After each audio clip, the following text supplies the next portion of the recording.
Hello, GamerHash here. In this episode, we're going to show you how to add the GamerHash application to the list of exclusions in the Norton Antivirus program. There are only 5 easy steps. Let's go over them right now.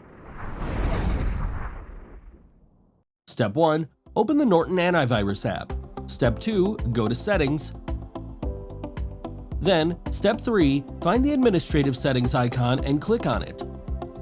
Step 4. Scroll down a bit. Find Program Exclusions and click the Configure button that is placed on the right side. Step 5.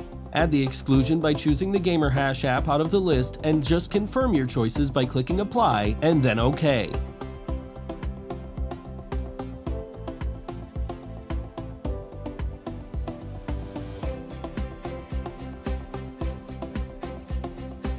And that's it.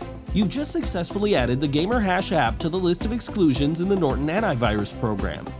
You can now just sit back and let our app do all the work. Give this video a thumbs up if you found this guide useful and subscribe to our YouTube channel.